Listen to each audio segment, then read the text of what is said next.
The first USS Shenandoah was a wooden screw sloop of the United States Navy. Shenandoah was built by the Philadelphia Navy Yard and launched on 8 December 1862. She was sponsored by Miss Selina Pascoe, and was commissioned on 20 June 1863. Captain Daniel B. Ridgely in command. Civil War duty 1863 to 1865. Shenandoah departed Philadelphia, Pennsylvania on the 25th, keeping a sharp lookout for Confederate raider CSS Dacony, as she made her trial run to Boston to fill out her complement. On the 11th of July, she sailed in search of Confederate raider Florida, cruised off George's in Nantucket Shells, thence proceeded toward Block Island and Cape Sable. She returned to Boston on the 27th of July and spent from the 4th of August to the 8th of September in the Philadelphia Navy Yard. On the 12th of September, she arrived off New Inlet, North Carolina, to join the North Atlantic blockading squadron. Shenandoah spent the greater part of the next 15 months patrolling off Wilmington, North Carolina, and searching on the blockade runner routes between Nassau and Wilmington. This cruising took her as far as Key West, Florida, and to the Bahamas and Bermuda. During a 4-hour chase on the 30th of July 1864, she fired heavily into Confederate blockade runner Lillian, which escaped in the darkness to the safety of Cape Lookout Shells.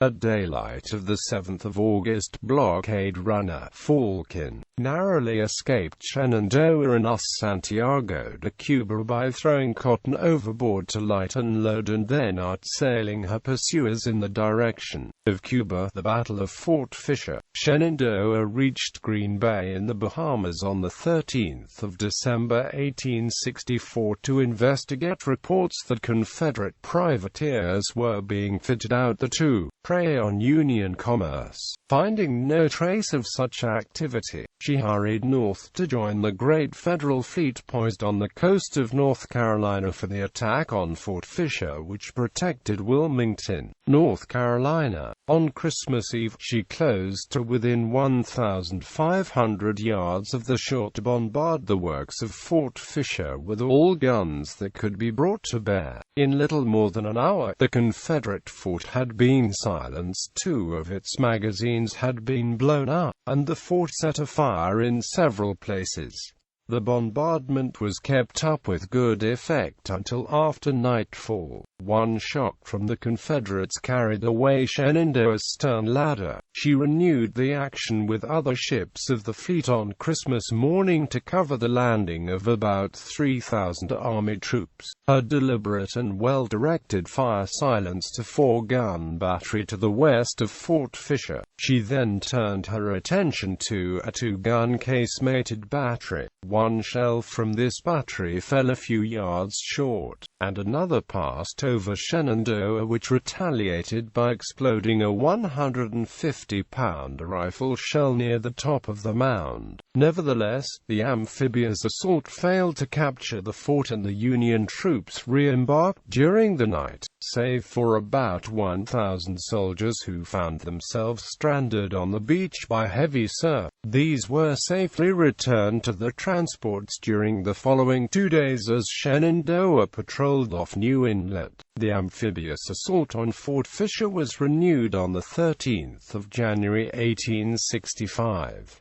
Shenandoah's boats assisted in the landing of about 8,000 Army troops under cover of a severe bombardment. The next day, she joined the fleet in a quick fire on the face of the works, which lasted from 1300 till well after dark. That day, 1,600 sailors and 400 Marines were detached from various shins to join the Army troops in the assault. 54 sailors and 14 Marines under Lieutenant Smith W. Nichols, armed with cutlasses and revolvers, were landed from Shenandoah. The furious bombardment support continued until 1500 on the 15th of January 1865. By this time, the sailors and marines were entrenched within 200 yards of the fort and ready for the final assault. The ships now shifted the fire to the upper batteries as troops and sailors dashed toward the top of the parapet. The advancing sailors and marines were swept by concentrated Confederate gunfire, but Army troops, who had gained the highest parapet to the rear, opened with a volley of musketry to save them. Now the fighting progressed through 17 immense bomb-proof traverses until the Confederates were finally forced to the end of Federal Point. Finding themselves hopelessly surrounded, the Confederate remnants surrendered, and Fort Fisher fell to the largest amphibious operation in American history prior to World War II. Shenandoah's landing force returned with 6 wounded and 5 missing in action. Lt. Nichols reported, "Each and all deserve the highest commendation for the coolness and courage under the most trying circumstances, and fully sustained the hard-earned reputation of the American sailor." After Fort Fisher was captured, Shenandoah spent a few days carrying wounded men from transports to shore hospitals. She then joined in the final days of the Union siege of Charleston, which fell on the 17th of February. She returned to the Philadelphia Navy Yard on the 15th of March and was decommissioned there on the 15th of April. Officers of Shenandoah, Civil War service in South America and Asia 1865 to 1869. Shenandoah recommissioned at Philadelphia on the 20th of November 1865. Captain John R. Goldsborough in command. She put to sea on the 8th of December for the Azores. Thence, she sailed to Bahia and Rio de Janeiro, Brazil, for service with the South American Squadron. On the 28th of April 1866, she departed Rio de Janeiro to join the Asiatic Squadron. After rounding the Cape of Good Hope, she visited Bombay and Calcutta, then touched at Penang before arriving at Singapore on the 31st of December 1866. She next proceeded to Bangkok, where she received a friendly greeting from the King of Siam and his ministers before sailing via Saigon for Japan. She arrived at Yokohama on the 5th of April 1867. There, on the 27th, Shenandoah embarked General Robert B. Van Valkenburg, U.S. Minister to Japan, for transport to Osaka, where he landed on the 1st of May for an interview with the tycoon. There he learned that the Japanese government proposed to open additional ports to foreign trade. His mission was completed by the 20th of May when he returned on board Shenandoah to return to Yokohama. The ship was then placed at General Van Valkenburg's disposal, to assist him in examining the different ports most suitable for commercial purposes. She left Yokohama on the 25th of June and reached Hakodate on the 28th. The first salute that was ever fired there in honor of a foreign minister marked the occasion. The minister and officers of Shenandoah were received by the governor with cordial politeness. On the 12th of July, Shenandoah entered the port of Niigata, where similar courtesies were extended. Nahan was reached the following day. No American ship had ever before entered that harbor. On the 17th, Shenandoah visited Mikuni and also Surunga, where no foreign warship had ever previously anchored. On the 20th of July, she arrived at Miyazu, the most beautiful of the bays visited. Commodore Goldsborough and officers under his command made surveys of most of these new harbors, and prepared sailing directions for their entrance. Shenandoah was part of the naval force before the ports of Osaka and Hyogo, which were quietly opened to foreigners on the 1st of January 1868.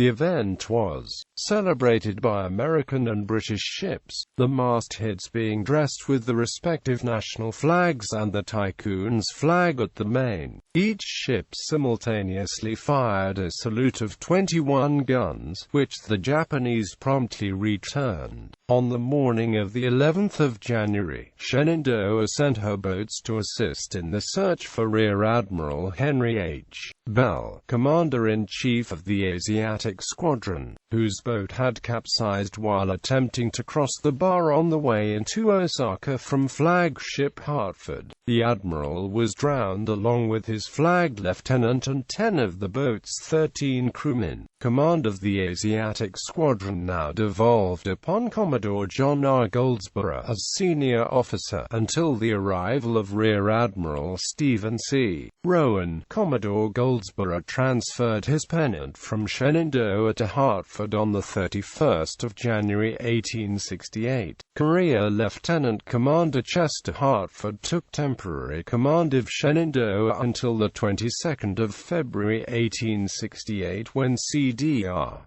John C. Thebinger assumed command at Shanghai. For the Shenandoah proceeded to Shifu, China, where she received orders to sail for Korea to attempt to rescue the crew of the American schooner General Sherman, which had been destroyed in the Pingyang River some 18 months previously. It had been rumored that some of the crew passengers were alive and in captivity. Korea, at that time, sought to exclude all strangers or foreigners. Shenandoah departed Shifu on the 7th of April 1868 and arrived off Chodo Island, Korea on the 9th of April. After proceeding around to the southeast side, she arrived at the mouth of the Pingyang River on the 16th. Commodore Goldsborough concluded from the information gathered that none of the passengers and crew of General Sherman had survived. He succeeded, however, in making a survey of the Pingyang River and its approaches and in securing other useful data on that part of the Korean coast where no previous surveys had been made. On the 18th of May, Shenandoah departed the mouth of the Pingyang River to join the Asiatic Squadron in visiting the principal commercial ports of China and Japan to counter difficulties that arose out of opposition to contact with foreigners. Certain ships of the squadron stationed themselves in areas where roving Chinese pirates had attacked the American merchantmen. They protected foreign settlements in Yokohama as well as in the newly opened ports of Osaka and Hyogo. They continued their service until local authorities assured the American officers that foreigners would receive respectful and peaceful treatment. The Chinese viceroy at Canton promised Commodore Goldsborough that he would issue a proclamation prohibiting fishing junks from carrying extra men, or arms, or munitions of war which might be used to prey upon American commerce. After calling at Shifu, Shanghai, Yokohama, and Hong Kong, Shenandoah departed the latter port on the 10th of November. She visited Batavia, Java, thence proceeded, via the Cape of Good Hope and the island of St. Helena, to Boston, where she arrived on the 25th of April 1869. She decommissioned there on the 2nd of May 1869.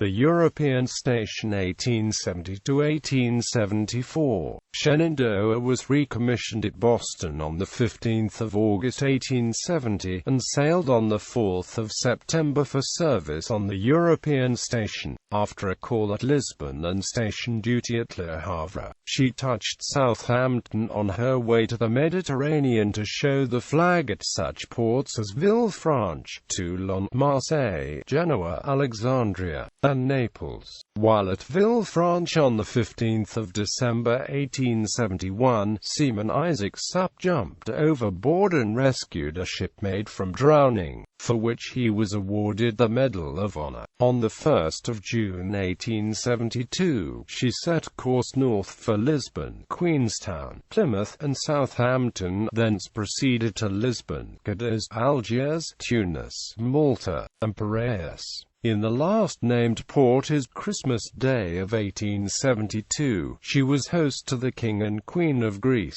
The following months found her at such ports as Smyrna, Turkey, Syracuse, Sicily, Villefranche, France, and Barcelona, Spain. She departed the Mediterranean on the 12th of December 1873 for Tangiers, thence proceeded, via Funchal, Madeira, and St. Thomas in the West Indies, to Florida. She arrived in Key West on the 22nd of January 1874 and sailed on the 4th of April for New York, where she decommissioned on the 23rd of April 1874. The South Atlantic 1879 to 1882. Shenandoah was recommissioned in the New York Navy Yard on the 8th of September 1879. On the 4th of October, she sailed for Brazil, and arrived at Rio de Janeiro on the 1st of December 1879 to serve as flagship of Rear Admiral Andrew Bryson, who commanded the South Atlantic Squadron. She watched over American interests in that quarter while cruising between Rio de Janeiro, Brazil, Montevideo, Uruguay, and Buenos Aires, Argentina. While at Rio de Janeiro on the 19th of September 1880, Seaman William Mawson John Smith rescued a fellow sailor from drowning, for which they were later awarded the Medal of Honor. This duty terminated on the 4th of February 1882 when Shenandoah departed Montevideo on a homeward-bound cruise that included calls at Barbados in the West Indies, Cartagena, Colombia, and Havana, Cuba. She arrived at New York on the 29th of April and was decommissioned in the New York Navy Yard on the 27th of May 1882. Final days 1883 to 1887. Her last cruise took Shenandoah to the Pacific coasts of South and Central America. She was recommissioned at Boston on the 5th of November 1883 and sailed on the 29th of December for the Cape Verde Islands. Thence, she steamed via Montevideo and around Cape Horn to Valparaiso, Chile, where she arrived on the 5th of May 1884, one day after the Treaty of Valparaiso marked Chile's victory in her war with Peru and Bolivia. Shenandoah cruised among parts of Peru, Chile, and Ecuador, protecting American interests until the 6th of April 1885, when she arrived off Panama as part of the Panama Crisis of 1885. Her landing party protected American property there during revolt against the Colombian government that resulted in insurgent occupation of Panama. Aspinwall, on the Atlantic side, was attacked by insurgents who also occupied the greater portion of the isthmus, blocking the transit of the railroad, obliged by the Treaty of 1846 to guarantee the neutrality of the isthmus as well as rights of sovereignty by Colombia. The United States took immediate action. A naval force of 8 ships and 2,648 sailors and marines under Rear Admiral James Edward Jouett arrived at Aspinwall and protected that town while a landing expedition proceeded across the isthmus to re-establish free passage for trains. On the 24th of May 1885, Shenandoah departed Panama for Callao, Peru. She continued to cruise for protection of the American mercantile marine and other interests for the next 17 months. Besides showing the flag at the principal ports of Chile and Peru, she called from time to time at San Jose, Guatemala, Corinto, Nicaragua, Panama, and Acapulco, Mexico. She arrived in Santa Barbara, California, from the Mexican coast on the 30th of September 1886. After a visit to Monterey, she was decommissioned in the Mare Island Navy Yard on the 23rd of October 1886.